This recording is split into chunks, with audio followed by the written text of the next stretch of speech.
Hey guys, happy Monday. Just got to the office, extremely excited for our Monday team meeting. And Kelly just pulled up right next to me. She's got my coffee. But I wanted to but kind of respond to a post that I posted last week on my stories that was talking about why do 87% of the agents, fail out in their first 2 to 3 years. And really it's the first 6 to 12 months because typically someone doesn't stay in real estate if they're not doing good for 2 to 3 years. That's miserable.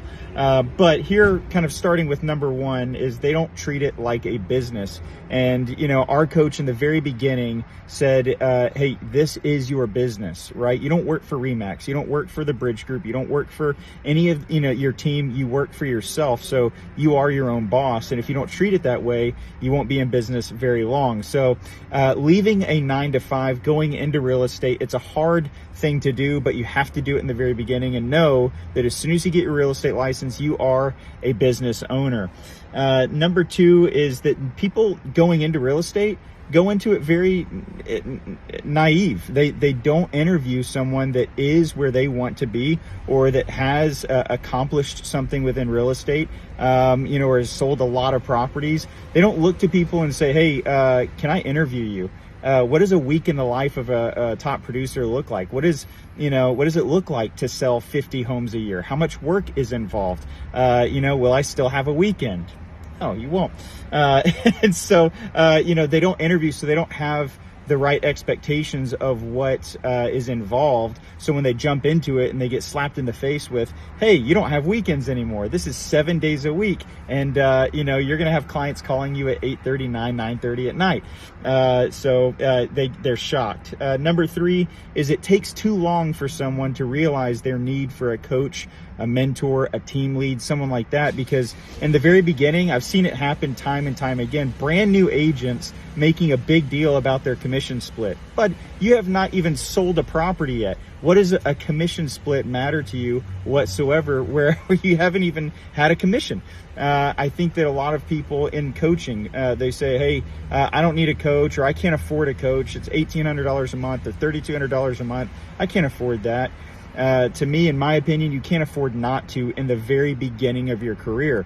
I hired a coach 6 months before I started our team. And, that was the best investment I could have ever made. So don't wait to hire a coach. Hire a coach in the very beginning, or get with a great team that has a team lead that knows what they're doing and that has proven themselves. I've seen teams out there that have team leads that have never sold real estate. That's scary. Stay away from that.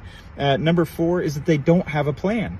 They see the TV shows, they see $1 million sell, listings and stuff like that. And they just think, oh, I can host open houses. I love showing houses. That's what I'm going to do. I'm just going to show houses. How? Where are you going to get those clients to show houses to? Where are you going to get the open houses to hold open? There's so many questions. There's no plan, and people just jump into it with this fantasy or this idea, probably because they didn't interview anyone, or they don't have a coach, and they have no plan going forward. So what are you going to do Monday through Friday if you plan on holding open houses? What's the schedule? What's the regimen to accomplish the goal you've set out to do? Number five is that 5, 6, and 7 all kind of go together, but number 5 is that they spend their commission before they have it. We're talking about 87% of the agents, why they're no longer, they spend their commission before they had it. My first 2 transactions busted out.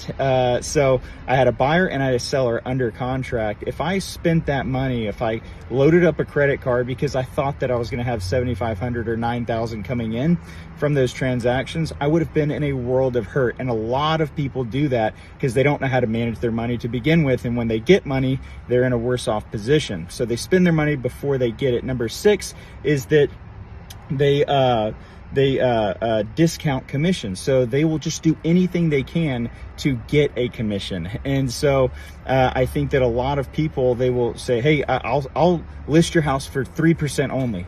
And then they realize that it's 3% to the buyer, 3% to the seller. So how much are you going to take home? You have to offer 3% to the buyer. And if you offer 2%, your home might not get as many views. So they really shoot themselves in the foot early on in the very beginning. And then number 7, I can't remember if it's 6 or 7, but the thing is that they spend their commission as soon as they get it. That is a terrible habit. As soon as you get your commission, you might, have your first $6,000, $7,000, $15,000 commission. That's the most amount of money you might have ever had in your hands. And as soon as you get it, you spend it, right? Now, I'm guilty of doing the same thing, but I spend it on income producing assets. So, made a $50,000 commission last year, took that commission, put it into an Airbnb. Now that thing gets me $50,000 every single year. So it was a great investment on my part. But at the same time, don't take your commissions and buy Gucci belts. Don't take your commissions and go out and buy, stupid things that are not going to add any more value to your life. And then I guess number 8, it's a sales job. So many people, they think it's a social job. They think it's a lunch bunch job, that this whole job revolves around brunches on the weekends, with other agents and builders and networking.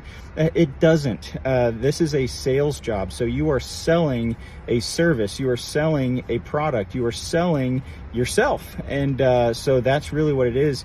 At the end of the day, this is sales. If you don't like sales, or if you don't think that that's a good career choice for you, then real estate is not the best choice for you.